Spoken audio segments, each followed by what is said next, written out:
This is CGTN, China Global Television Network.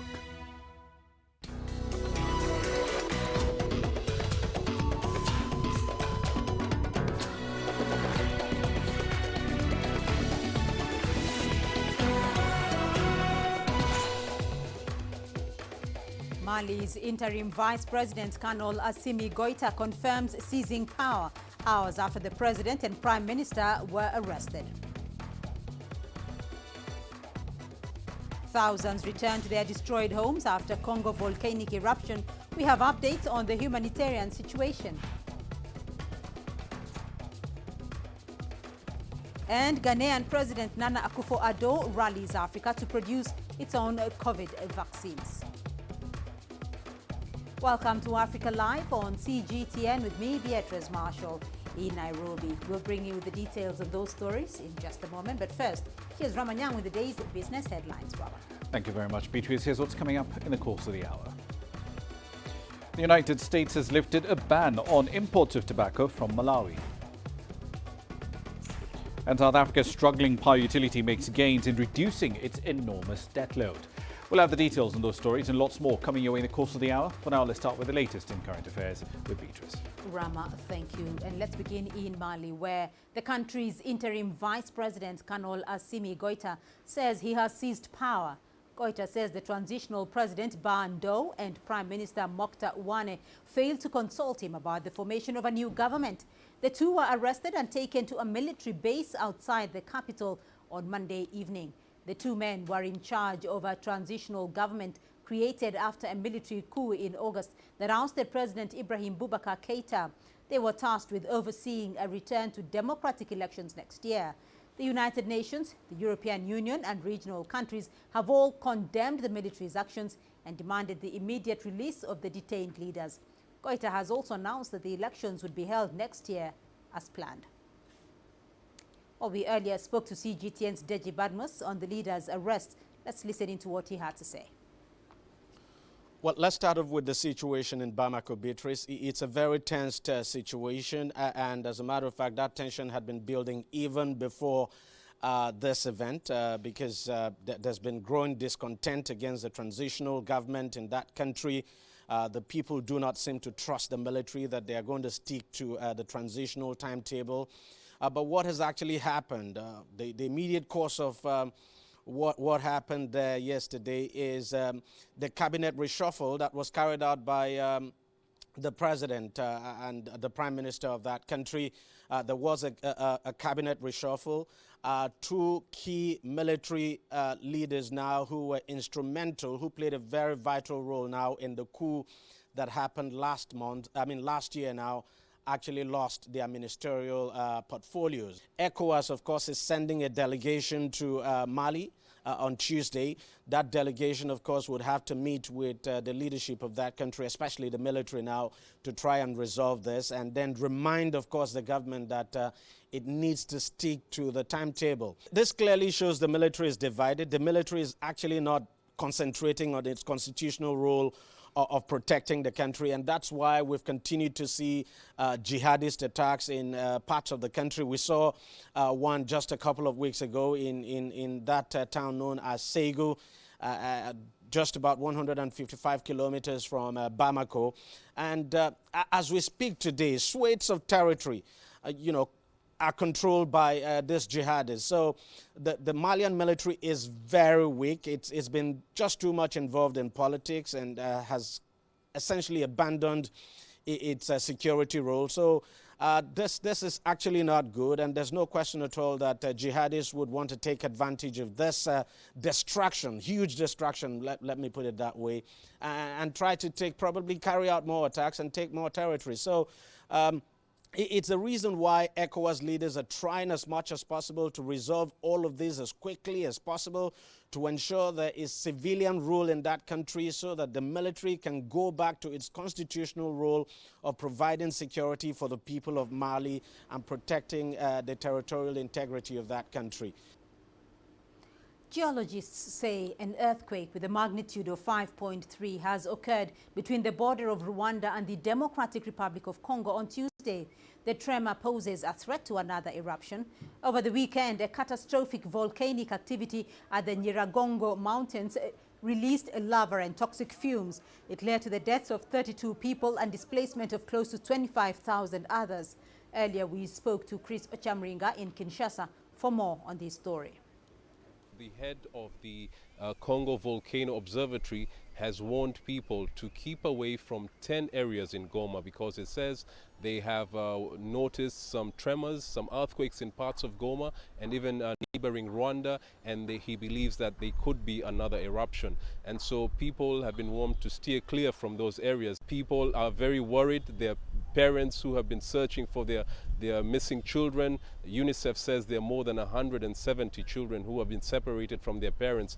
And so it's a very dire situation for the people of Goma. Now the government has promised to offer assistance, humanitarian aid to the people whose houses have been destroyed and those who have no food because they cannot go back to their jobs. And the UN and major international humanitarian organizations have also been holding meetings to see how they can support in this relief effort. For now, we do not know exactly when the projects, this huge humanitarian effort is going to start, but the government says they are first of all going to work out modalities of evacuating people from the area because the risk of another eruption is very high. And so there's a huge plan they're working out with international organizations to try and get people to Rwanda and other parts of the DRC that are considered safe, because from what the experts have said, there's a likelihood that there could be another eruption. And so the government is going to rely heavily on the support of the international community. Now this whole disaster, has come at a time when the DRC government is grappling with other challenges. There's COVID-19, there are a number of epidemics across the country. There's measles, monkeypox, there's cholera, and there's hunger in the central part of the DRC. So this has hit the central government very hard. President Tshisekedi has vowed to do everything possible to assist the people of Goma to go through this very sad period. Meanwhile, the United Nations says more than 25,000 people have been displaced and over 100 children have been reported missing due to the eruption of Mount Nyiragongo in the Democratic Republic of Congo over the weekend. CGTN's Wanja Mungai reports. Congolese Nzanzu Mihiwa Zawadi is counting his losses. He's among the 25,000 people displaced by the eruption of Mount Nyiragongo in the Democratic Republic of Congo's North Kivu province. I had invested a lot to put up this building. It has just been a week since I finished building this 100 meters long fence. I was looking forward to thinking about other projects. Then suddenly everything disappears. The children keep asking me, when can we go home? It really hurts. 30-year-old Grace Kavira Nzambi is another survivor. Together with her children, they are now stranded with no place to call home.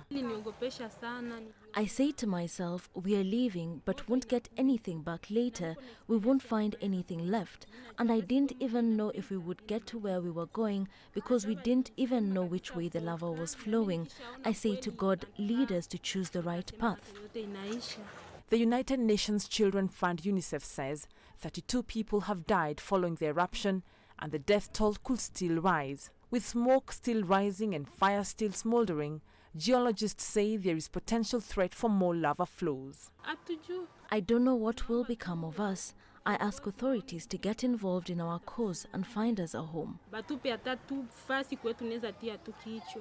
Eruptions in the Nyiragongo mountain are common. The last explosion occurred in 2002, causing 250 deaths and displacing 120,000 people. Geologists have named the Nyiragongo the most active volcano in the world. It spans across Tanzania, Uganda and Rwanda. The mountain goes as high as 3,470 meters, towering the city of Goma and Lake Kivu. With the whereabouts of some unknown and thousands seeking refuge in neighboring Rwanda, those left behind like Zawadi and Nzambi can only hope that they will find help. Onjamungai, CGTN. The Israeli Prime Minister has warned of a powerful response if Hamas violates the ceasefire over Gaza.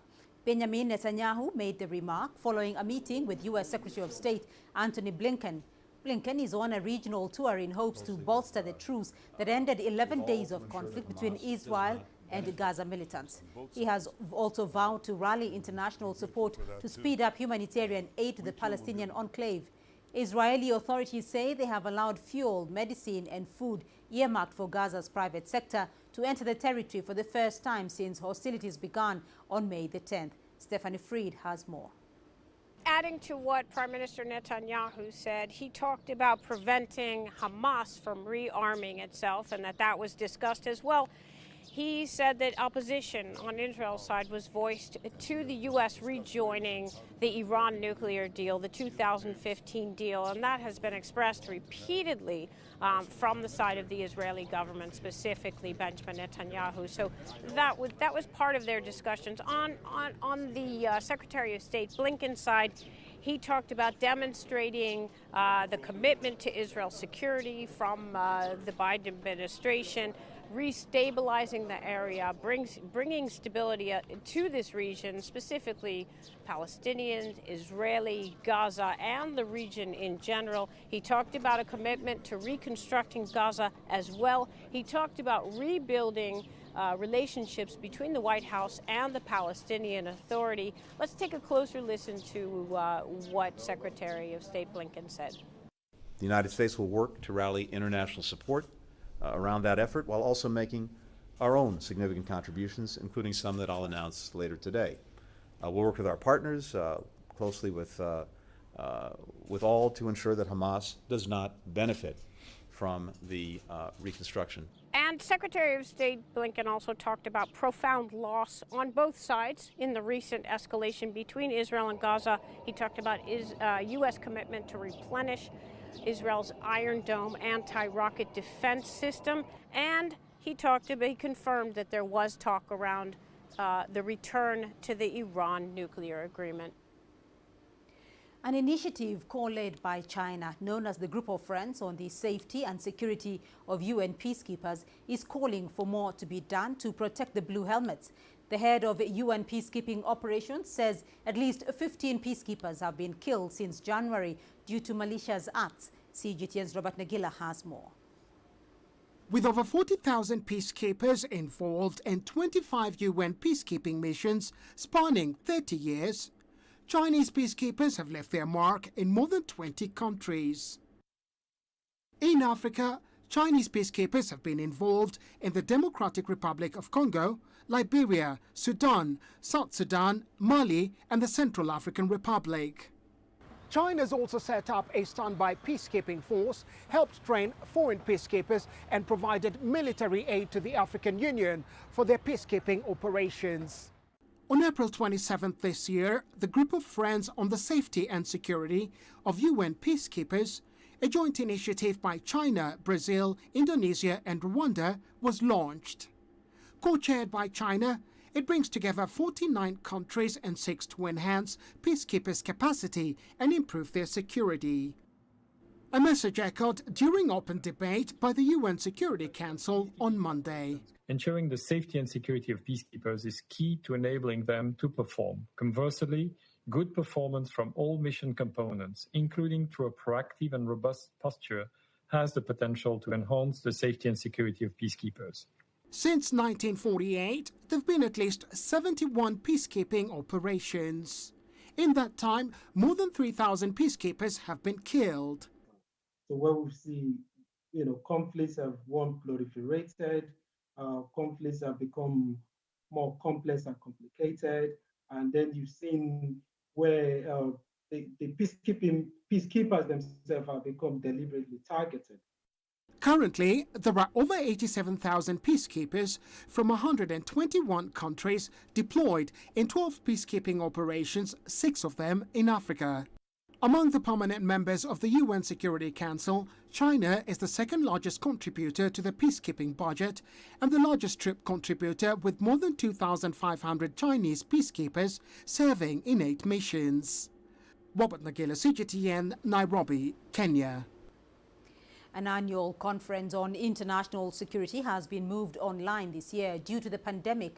Chinese State Councillor and Foreign Minister Wang Yi joined the high-level talks, where he said countries should perceive China's development as progress for the whole world, as opposed to seeing it as a threat. Sui Huyao has more. The Munich Security Conference is one of the world's most prominent forums on the major issues facing international security. And for decades, the conference has been dedicated to advancing transatlantic cooperation between Europe and the United States. 3 months ago, the MSC assembled a group of key leaders for virtual meetings. That event was attended by U.S. President Joe Biden, German Chancellor Angela Merkel, and UK Prime Minister Boris Johnson, among others. During the meeting, Biden said the world must prepare for long-term competition with China. In a similar fashion, Tuesday's event was also held online due to the COVID-19 pandemic. But this meeting is a lot smaller and featured Chinese Foreign Minister Wang Yi. He was joined by a select group of participants, including Federica Mogherini, former Vice President of the European Commission, and the Chairman of the Munich Security Conference, Wolfgang Ischinger. And the focus this time is on China, specifically the challenges facing the relationship between China and the West. Let's hear what Wang Yi had to say in his opening remarks. In Europe, some define China as a systematic rival. This is something we cannot agree with. There is no one-size-fits-all models when it comes to a country's development model. Just like Chinese people use chopsticks, and in the West, people use knife and fork, each has their own reasons. Different social systems do not make each other rivals. The United States has said China undermines international rules and values. In response, Wang asked the question, what kind of rules are we talking about here? Are we talking about the UN Charter or rules set by a group of countries? He said if minority of countries try to impose their view on the majority, it is not real multilateralism. CGTN, Beijing. You're watching Africa Live. Still ahead on the program. Ghanaian President Nana Akufo-Addo rallies Africa to produce its own COVID-19 vaccines. Plus, conservationists find a new home for orphaned elephants in Zimbabwe.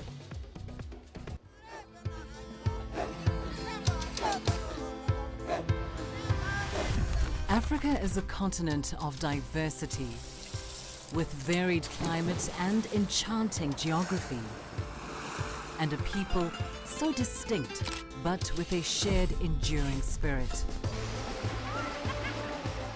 We are at the heart of the continent to bring you the untold stories. Let's have a look. We celebrate Africa as it shapes its own destiny. Tunis, Cairo, Syria, Juba, Johannesburg, Ethiopia, Tanzania. Africa Live. Find your voice.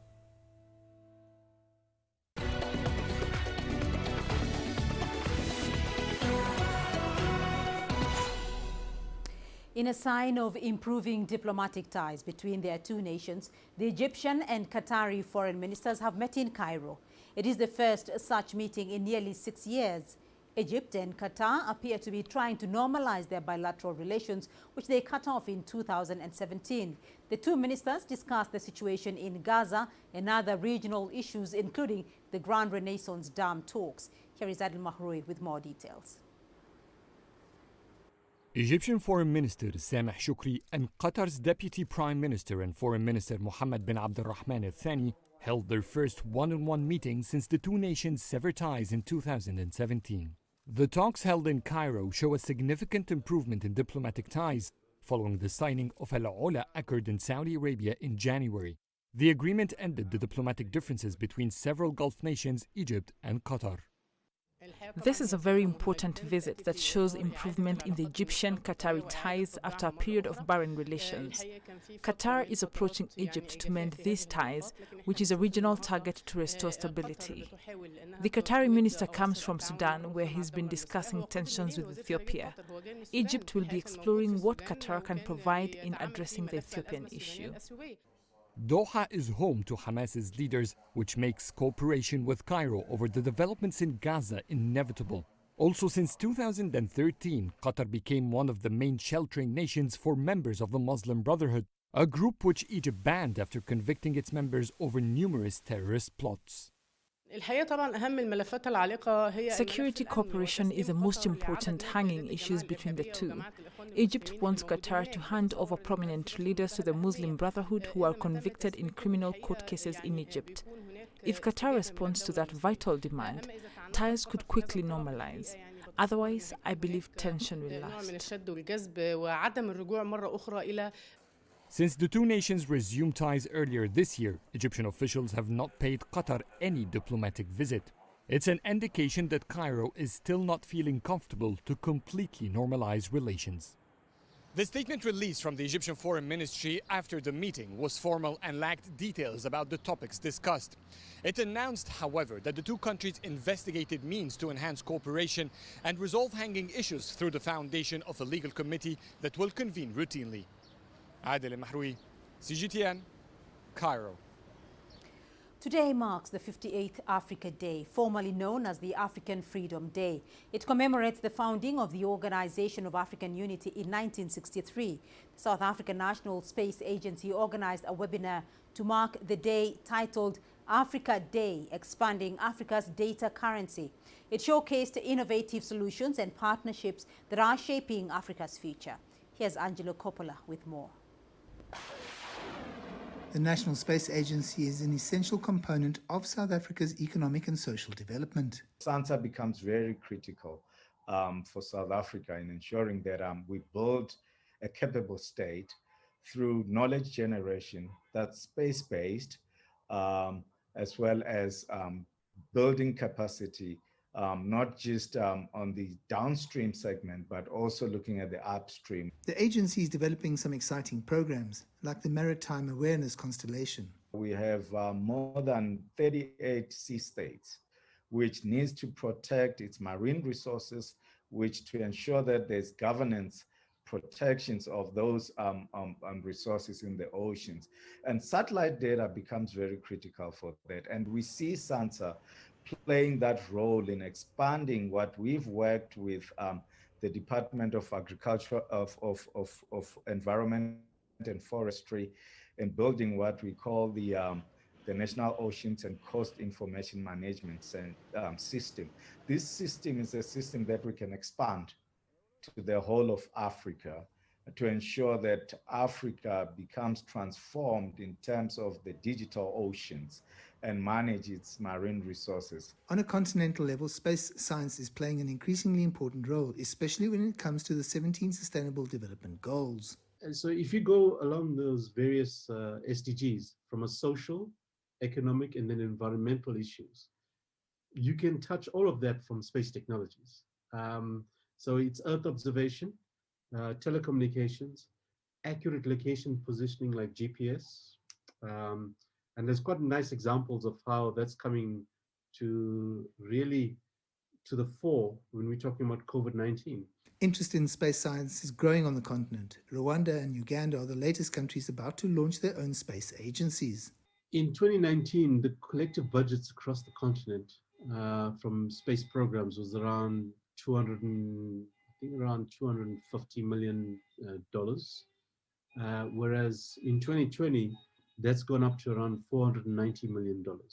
So already you're seeing almost a doubling of the space budgets on the continent, but also that's driven not just by an increase in the budget, but the increase in the number of space agencies coming through. South Africa's National Space Agency is at the forefront of plans to combine all the expertise on the continent to provide a pan-African space program. I'm Angelo Coppola for CGTN in Johannesburg, South Africa. In Beijing, Chinese State Councillor and Foreign Minister Wang Yi attended a celebration activity to mark Africa Day. Addressing diplomats from African countries, Wang Yi said this is a festival that China and Africa jointly celebrate. He also expressed gratitude for Africa's support on China's fight against the COVID-19 outbreak last year. 各位好朋友，加强同非洲国家的团结合作。 Strengthening cooperation with African countries will always be China's diplomatic priority. Both sides support each other on issues of core interests, from the fight for national independence to upholding national dignity.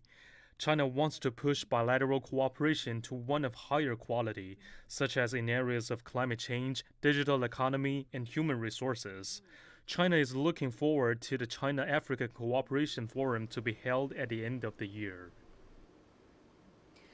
Africa needs to start producing its own vaccines in order to effectively protect its population. This is the view of Ghanaian President Nana Akufo-Addo.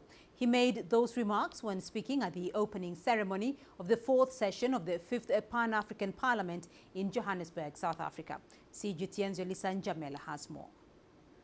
The Pan-African Parliament was set up to ensure the full participation of Africans in the economic development and integration of the continent.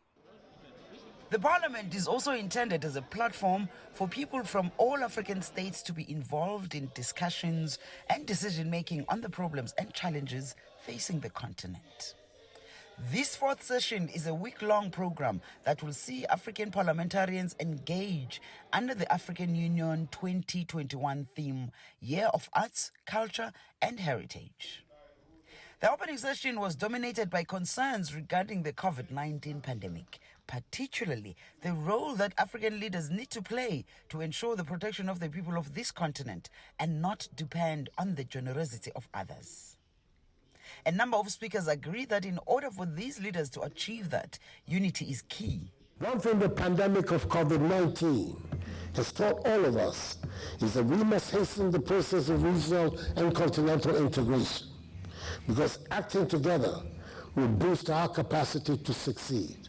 We must encourage South Africa, Rwanda, Senegal, Ghana and others to develop the capacity to produce our own vaccines so that we can more effectively deal with future pandemics and not be dependent on foreign supplies and benevolence for the protection of our peoples. It is particularly disappointing that decades after independence, Africa could not manage to produce its own homegrown vaccine. This tells us that a lot needs to be done to achieve our African shared vision, and this Parliament has a big role to play in that regard. It is time that we recognize that unity is not just because we show might, we show wealth, we show how we can speak. Unity is sometimes you reducing your pace to the slowest amongst us. You accepting that all of us need to get to where all of us must get, because the end game is about unifying, it is about building relations, it is about building people, and therefore building the economy of Africa. Other leaders called for the recognition of the endeavors undertaken by the African leaders thus far in tackling the pandemic. The socio-economic impact of this pandemic will be felt for quite some time. However, there are glimmers of hope, particularly as we observe many of our governments and leaders initiating the first steps of national vaccination programs. Former Nigerian President Olusegun Obasanjo is also expected to deliver a message in one of the set programs here. Yolisa Njamela for CGTN in Johannesburg, South Africa. Well, the global demand for COVID-19 vaccines is rapidly increasing as Africa struggles to get enough doses for its people. Plans are underway to start manufacturing the jabs on the continent. The European Union has selected Ghana as a manufacturing hub. Ghana's government says it is preparing to implement the project. CGTN's Nabil Ahmed Rufai reports from Accra. The European Union says it chose Ghana as one of the manufacturing hubs of COVID-19 vaccines in Africa because the country has already initiated plans for local production. The government says 3 Ghanaian companies are working to produce the vaccines, and they have already set up their factories. The local manufacturers have yet to get approval to produce the shots, but the government says a team from the European Union and Ghana will soon be meeting to discuss how to implement the project. For now, Ghana is racing against time to inoculate at least 20 million out of its 30 million population against COVID-19 by the end of the year. The country has had to rely on the supply of AstraZeneca vaccines from the Democratic Republic of Congo, which were nearly expiring, to administer the second shots to people who had already taken the first jabs. This was after the supply of vaccines under the WHO-backed COVAX vaccine sharing initiative was delayed by a slump in production and supply from India. If successful, the government says the European Investment Bank may fund the production of COVID-19 vaccines in Ghana. Nabil Ahmed Rufai, CGTN, Accra, Ghana. To Zimbabwe now, where 6 orphaned elephant calves have been translocated about 900 kilometers from Harare into a forest reserve near Victoria Falls. The calves were each rescued by Wild in Life and the International Fund for Animal Welfare. CGTN's Wanje Mungai has the details. The savannah elephant calves named Mercy, Jack, Johnny, Tessa, Mana and Amira are returning to their roots in a protected forest reserve near Victoria Falls in Zimbabwe. They have each spent about 3 years of nurturing and preparation at the IFAW Zimbabwe Elephant Nursery Project Rehabilitation Center outside the capital Harare. Their rescuers say they were saved from muddy waterholes during the severe drought between 2018 and 2019. Zimbabwe presents a very interesting opportunity for landscape conservation for 2 reasons. The first one, it is home to the second largest elephant population in the world. And also the government does have, regards to wildlife conservation as an anchor for tourism development and socio-economic development, which is good for the communities. At the time of their rescue, the calves' mothers had either died or abandoned them. Authorities say the 900-kilometer journey has allowed the calves to begin the second phase of their lives, learning to thrive on their own in the wilderness. Some of the key, thematic areas that we focus on include law enforcement support, research, but something that really sits well and aligns to our holistic approach to wildlife rescue, rehabilitation, and eventual release of elephants back into the wild is the partnership that we also have with Zimbabwe Elephant Nursery and Wildlife for the panda Masua release work that we are doing. When they arrived at the destination, the calves were offloaded into an enclosure at the IFAW Zen Project soft release facility. They were then introduced to 9 older rescued elephants. The calves and adult elephants will be taken on daily bush walks, made to interact with wild elephants, and allowed some day to wander off and join a herd to form their own. The International Union for Conservation of Nature's latest survey says the savanna elephant is endangered. The survey also cited data showing that the population of Africa's savanna elephants, which are found in a variety of habitats, had decreased by at least 60% over the last 50 years. Wanjamungai, CGTN. Let's now get the latest business news from Ramanya. Rama. Thank you very much, Beatrice. Here's what's coming up in business. The United States has lifted a ban on importing tobacco from Malawi. And South Africa's struggling power utility Eskom has made gains in reducing its debt load.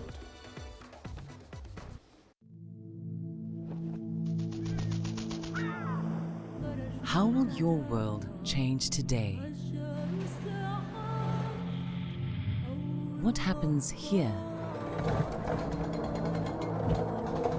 What happens there? Or what you make happen for yourself? If it matters to you, it matters to us too. Your stories are the stories that need to be told. Africa Live. Find your voice.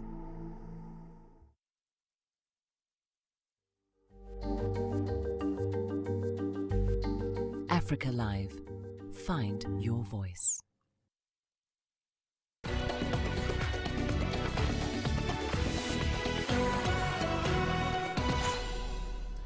Let's start in the world of tobacco. The United States government has reviewed import restrictions on tobacco imports from Malawi. Back in November 2019, the U.S. government announced that it had suspended all imports of tobacco sourced from Malawi over child labour allegations.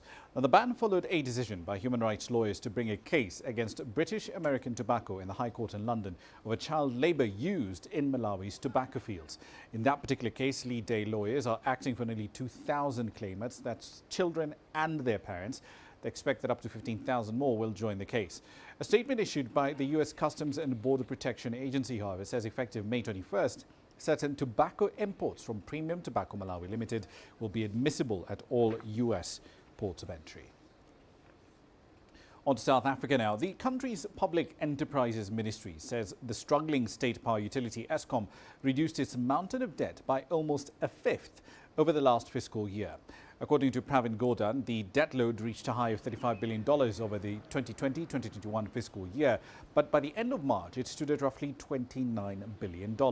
That's due to repayment of mature debt and changes in the exchange rates too. Now, Eskom says it achieved savings of $975 million over the financial year.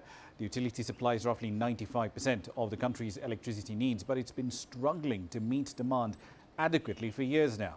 Eskom's troubles have long cast a shadow over Africa's most industrialized nation, with ratings agencies citing its debt load as a key risk to an economy struggling to rebound from recession.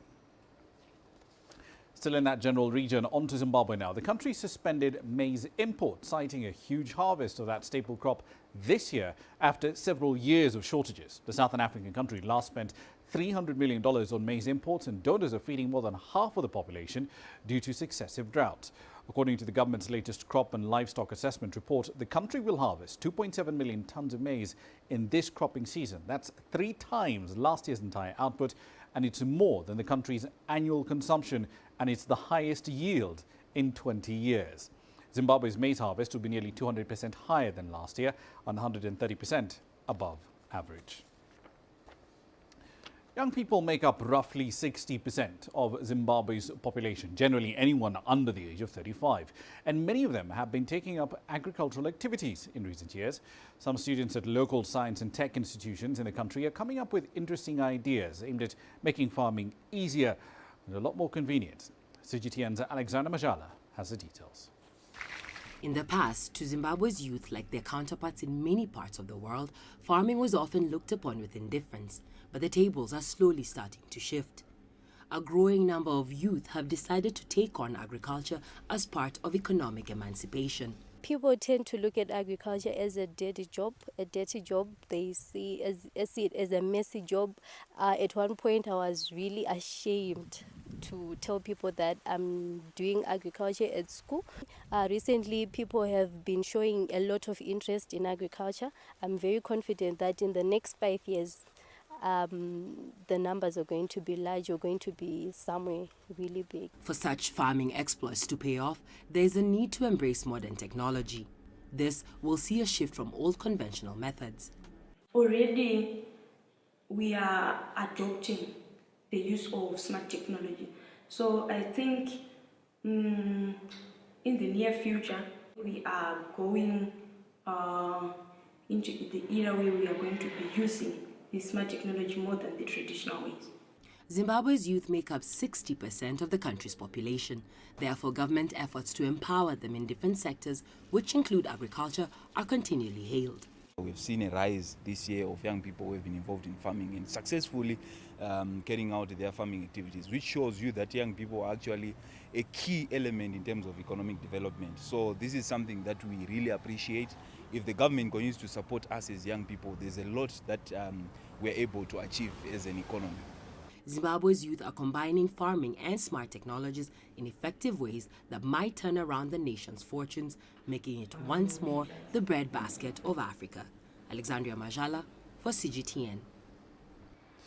On to West Africa now. The Nigerian government has confirmed its new national carrier will start operations in early 2022. The country's Minister of Aviation says that plans to replace the liquidated Nigerian Airways have gotten to an advanced stage. The new national carrier was actually mentioned to be launched this year, but that launch was postponed because of the COVID-19 pandemic. CGTN's Deji Badmos has the details from Lagos.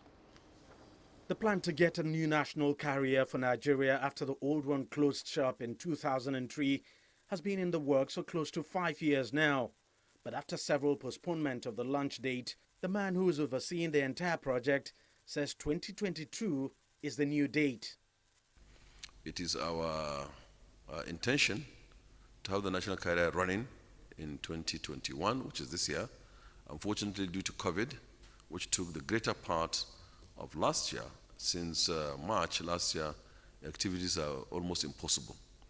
This in itself, though negatively affected civil aviation, in terms of establishment of the national carrier, it makes it much better time to establish the carrier than before.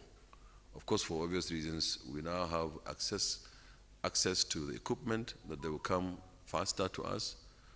Deliveries of the aircraft will be faster. Perhaps even the rates might be cheaper.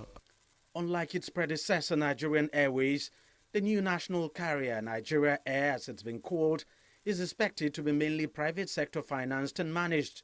The government says it only plans to hold a 5% stake in the project. The private investors are expected to raise around $250 million to start the airline, while the government provides the financial guarantees for the project. Nigeria is the best candidate to have an airline. 200 million mobile people that travel sometimes almost for nothing. Sitting within the West African sub-region, 400 million people. Contiguous with Central Africa, 600 million people, twice the population of the US, equal to the population of the entire continental Europe. At the center of Africa, Nigeria, equal distance from all location, rising middle class, propensity to fly is high. Nigeria is the best candidate for a very robust carrier. Thank you. As exciting as the prospect might seem, there are still skepticism over the project. Up till this moment, no private sector investor has been officially named for the airline. What I've been seeing from the beginning of 2019 is like we are trying to set up a government carrier. If we are setting up a national carrier, we don't need all this preparation on the government side. There's too much preparation on the government side that is disturbing the thinking, the cooperation they need from the private sector. So if your own contribution is just going to be 5%, what about the people to put in the 90%? Those are the people who want to know. The government is indeed yet to clearly spell out the details of both the financials and management of the new national carrier. And that is what has got so many aviation experts here doubting if indeed the government was not planning to put in far more than the 5% stake it is projecting. The aviation minister says the issue will be further discussed at future cabinet meetings. Perhaps maybe then things will become clearer. Deji Badmos, CGTN, Lagos, Nigeria. Well, our story, this one is outside the continent. Gas prices in the US have been rising very aggressively of late. They always do go up in summer months, but this year prices rose earlier than usual, in part because a major pipeline, the one run by Colonial, was hacked, and that in turn caused shortages and panic buying. Experts do think prices could rise even further, however, this summer, on expectation that Americans will hit the road in record numbers after a year of being mostly cooped up at home. Karina Huber has that story. The weather is starting to warm up here as we head into the summer holiday season, a time when many Americans hit the road, including myself. This year, I'm planning on going to the state of Maine for some lobster and some time at the beach, which is something I like to do every year, but I'm going to have to budget a lot more for my gasoline costs this time around. That's because prices at the pump have hit a 7-year high. It's no surprise, really. I mean, we see prices go up every summer, but this time around, prices have risen a lot earlier in the season. Right now, it'll cost you about $3 a gallon. So for me to fill up my car over there, which is 15.7 gallons, it'll set me back about $47. Now that is $10 more than what I would have paid just 6 months ago. So quite a hefty increase there, and that'll last me for about 6 hours of driving. But as I mentioned, prices started rising before the holiday season for a variety of reasons. On May 7th, the Colonial Pipeline that supplies nearly half of the fuel on the U.S. East Coast was shut down after hackers lobbed a ransomware attack demanding more than $4 million to release their computer systems. The shutdown lasted 6 days and totally disrupted supplies. Thousands of gas stations ran out of gas and people began hoarding gasoline. President Biden urged Americans not to panic. I know seeing lines at the pumps or gas stations with no gas can be extremely stressful, but this is a temporary situation. Do not get more gas than you need in the next few days. The shortage and panic buying pushed prices above $3 a gallon for the first time since 2014. Bad weather also hit refineries in Texas and Louisiana, slowing down production. And there's been a shortage of tank truck drivers available to get gasoline to gas stations. Some experts think prices could hit $3.50 a gallon this summer. I don't think $3.50 for gasoline is going to stop anyone. They're just going to keep on moving, because for the last year, a lot of people have not been driving. So it's not, they don't feel like it's $3.50 per gallon. It's been that way for a year or two. It will just have crept up on them this summer. People want to get out, so they'll absorb it. I have to agree. After being cooped up for more than a year, I'll gladly pay extra cash to hit the road. And I'm not alone. A survey by Gas Buddy finds that 57% of Americans plan on taking at least one road trip this summer. That's up from 31% last year. Karina Huber, CGTN. And I'll leave it there for the time being. Ahead on Global Business Africa, Kenya's leading telco, Safaricom, has laid out the shareholding structure and the funding structure for its operations in Ethiopia. We'll have the details on that and a lot more coming your way at 1800 GMT. See you then. For now, back to Beatrice. Rama, thank you. And we still have your sports news coming up. Here's what's ahead. The world men's 1500 meters champion Timothy Cheruiyot sets his sights on Tokyo gold.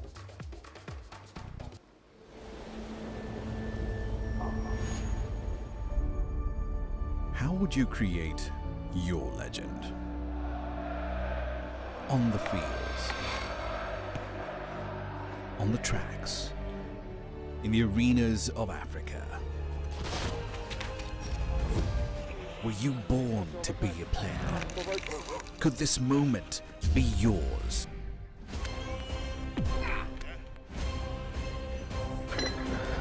Sports Scene. Find your game.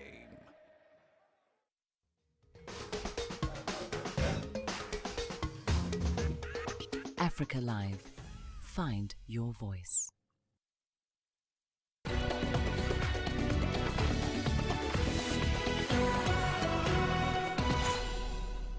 The world men's 1500 meters champion Timothy Cheruiyot's aspirations to add the coveted Olympics title to his collection was delayed by a year due to the pandemic.